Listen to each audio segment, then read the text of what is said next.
Hello दोस्तों, कैसे हैं आप सब। स्वागत है आपका आपके ही अपने YouTube चैनल आज का ज्ञान बाय पीयूष शर्मा में।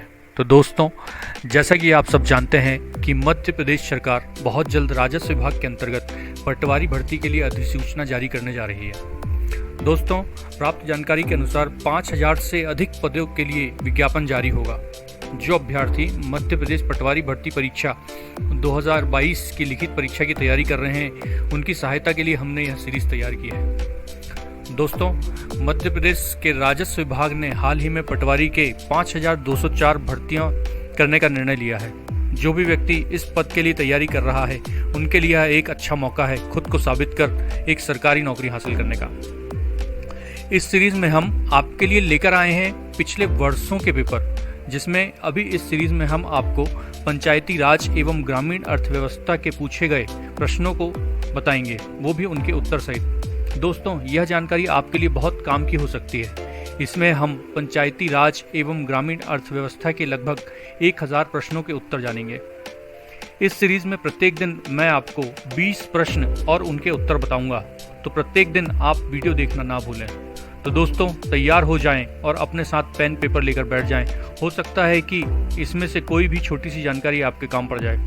दोस्तों, यदि आपने अभी तक हमारे चैनल को लाइक, शेयर, सब्सक्राइब नहीं किया है तो ज़रूर कर लें, ताकि आने वाले ऐसे ही वीडियो की जानकारी आपको शीघ्र मिलती रहे।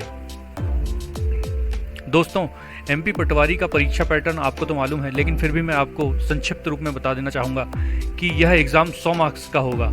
इस परीक्षा में किसी भी प्रकार की कोई नेगेटिव मार्किंग नहीं होगी और यह एग्ज़ाम आपका 2 घंटे का होता है। यह पेपर 5 भागों में बटा होगा, जिसमें जनरल नॉलेज के 20 प्रश्न पूछे जाएंगे, क्वांटिटेटिव एप्टीट्यूड के 20 प्रश्न पूछे जाएंगे, हिंदी से संबंधित 20 प्रश्न, कंप्यूटर नॉलेज के 20 प्रश्न और पंचायती राज एवं ग्रामीण अर्थव्यवस्था के 20 प्रश्न पूछे जाएंगे। तो दोस्तों, आइए शुरू करते हैं हम उन प्रश्नों की जानकारी जो 10 जून सन 2018 को पटवारी भर्ती परीक्षा में पंचायती राज एवं ग्रामीण अर्थव्यवस्था के प्रश्न पूछे गए थे। तो आइए शुरू करते हैं। पहला प्रश्न, ग्राम पंचायत के सचिव की नियुक्ति किसके द्वारा की जाती है? ग्राम पंचायत के सचिव की नियुक्ति किसके द्वारा की जाती है? सही उत्तर है राज्य सरकार। प्रश्न 2, मध्य प्रदेश के हरदा जिले में स्थित उस डेयरी का नाम बताएं जो बड़े पैमाने पर प्रशिक्षण और दुग्ध प्रापण के क्षेत्र में कार्य करती है। मध्य प्रदेश के हरदा जिले में स्थित उस डेयरी का नाम बताएं जो बड़े पैमाने पर प्रशिक्षण एवं दुग्ध प्रापण के क्षेत्र में कार्य करती है। समिति का नाम है सहयोग। प्रश्न 3, bankers institute of rural development यानी कि बर्ड कहाँ स्थित है? Bankers institute of rural development bird कहाँ पर स्थित है? सही उत्तर है लखनऊ। अगला प्रश्न, प्रधानमंत्री ग्राम सड़क योजना का शुभारंभ वर्ष 2000 में किया गया था। उस समय के तत्कालीन प्रधानमंत्री कौन थे? प्रधानमंत्री ग्राम सड़क योजना का शुभारंभ वर्ष 2000 में किया गया था। उस समय के तत्कालीन प्रधानमंत्री कौन थे? सही जवाब है अटल बिहारी वाजपेयी। अगला प्रश्न, जैविक खेती के प्रोत्साहन के लिए PKVY में अपनाई जाने वाली नियामक प्रणाली क्या कहलाती है? जैविक खेती के प्रोत्साहन के लिए PKVY में अपनाई जाने वाली नियामक प्रणाली क्या कहलाती है? सही उत्तर है पार्टिसिपेटरी गारंटी सिस्टम, या इसे PGS सर्टिफिकेशन भी कहा जाता है। दोस्तों, इस प्रश्न से एक प्रश्न निकल कर और आता है कि PKVY का फुल फॉर्म क्या है? PKVY का फुल फॉर्म क्या है? तो दोस्तों, PKVY का फुल फॉर्म होता है परंपरागत कृषि विकास योजना।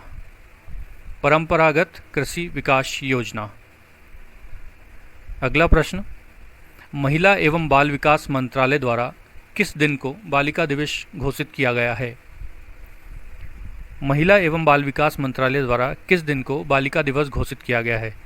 इसका सही उत्तर है 24 जनवरी। अगला प्रश्न, निम्नलिखित में से क्या जैविक खेती की एक तकनीक नहीं है? इस प्रश्न को ध्यान से सुनिए। निम्नलिखित में से क्या जैविक खेती की एक तकनीक नहीं है? इसमें 4 ऑप्शन दिए गए हैं, जिसमें crop rotation, green manure composting, biological pest control और केमिकल फर्टिलाइजर्स का उपयोग दिया हुआ है। तो इस प्रश्न का सही जवाब है केमिकल फर्टिलाइजर्स का उपयोग। जैविक खेती में केमिकल फर्टिलाइजर्स का उपयोग नहीं किया जाता है। अगला प्रश्न, सामाजिक लेखा परीक्षण समिति का गठन किस स्तर पर होना चाहिए? सामाजिक लेखा परीक्षण समिति का गठन किस स्तर पर होना चाहिए? सही उत्तर है ग्राम पंचायत। अगला प्रश्न, ग्राम पंचायत के सचिव कौन होते हैं? ग्राम पंचायत के सचिव कौन होते हैं? सही उत्तर है ग्राम सेवक। अगला प्रश्न, आइसोपाम स्कीम का क्या उद्देश्य है? आइसोपाम स्कीम का क्या उद्देश्य है? सही उत्तर है तिलहनों एवं मक्का का उत्पादन बढ़ाना। अगला प्रश्न, मध्य प्रदेश में निम्नलिखित में से कौन सी फसल खरीफ फसल नहीं है? दोस्तों, मध्य प्रदेश में निम्नलिखित में से कौन सी फसल खरीफ की फसल नहीं है? सोयाबीन, मक्का, सूरजमुखी या गेहूं? इसका सही उत्तर है गेहूं। गेहूं खरीफ की फसल नहीं है। अगला प्रश्न, निम्नलिखित में से कौन एक भूमि कृषि का रिकॉर्ड होता है? निम्नलिखित में से कौन एक कृषि भूमि का रिकॉर्ड होता है? सही उत्तर है खतौनी। अगला प्रश्न, उस वायसराय का नाम बताएं जिसे भारत में स्थानीय स्वशासन का जनक कहा जाता है। उस वायसराय का नाम बताएं जिसे भारत में स्थानीय स्वशासन का जनक माना जाता है। सही उत्तर है लॉर्ड रिपन। अगला प्रश्न, निम्नलिखित में से किसे सांझी के नाम से जाना जाता है? निम्नलिखित में से किसे सांझी के नाम से जाना जाता है? सही उत्तर है सांसद आदर्श ग्राम योजना। सांसद आदर्श ग्राम योजना को सांझी के नाम से भी जाना जाता है। अगला प्रश्न, जियो मनरेगा क्या है? जियो मनरेगा क्या है? मनरेगा के अंतर्गत निर्मित परिसंपत्तियों की जियो टैगिंग जियो मनरेगा कहलाती है। मनरेगा के अंतर्गत निर्मित परिसंपत्तियों की जियो टैगिंग जियो मनरेगा कहलाती है। अगला प्रश्न, मनरेगा के अंतर्गत पंचायत की सामाजिक लेखा टीम का प्रमुख किसे होना चाहिए? मनरेगा के अंतर्गत पंचायत की सामाजिक लेखा टीम का प्रमुख किसे होना चाहिए? सही उत्तर है जिस वार्ड में कार्य संचालित होता है उसके बाहर का व्यक्ति। अगला प्रश्न, किसके नेतृत्व में नेशनल इनकम कमेटी द्वारा 1949 में पहली बार आधिकारिक रूप से भारत की राष्ट्रीय आय की गणना करने का प्रयास किया गया? किसके नेतृत्व में नेशनल इनकम कमेटी द्वारा 1949 में पहली बार आधिकारिक रूप से भारत की राष्ट्रीय आय की गणना करने का प्रयास किया गया? उत्तर है पीसी महलनोबिस। अगला प्रश्न, एनएसएसओ के अनुसार 2011-12 में राष्ट्रीय स्तर पर रोजगार में कृषि की प्रतिशतता लगभग खालिस्तान थी।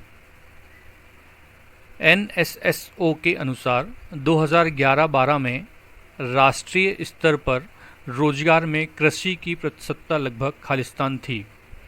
सही उत्तर है 49%। अगला प्रश्न, 12वीं पंचवर्षीय योजना का लक्ष्य कृषि क्षेत्र में कितने प्रतिशत की वृद्धि करना था? 12वीं पंचवर्षीय योजना का लक्ष्य कृषि क्षेत्र में कितने प्रतिशत की वृद्धि करना था? सही उत्तर है 4%। अगला प्रश्न, भारत सरकार ने सर्वप्रथम राष्ट्रीय कृषि नीति किस वर्ष में घोषित की थी? भारत सरकार ने सर्वप्रथम राष्ट्रीय कृषि नीति किस वर्ष घोषित की थी? सही उत्तर है सन 2000। तो दोस्तों, ये थे पंचायती राज और ग्रामीण अर्थव्यवस्था के आज के 20 प्रश्न।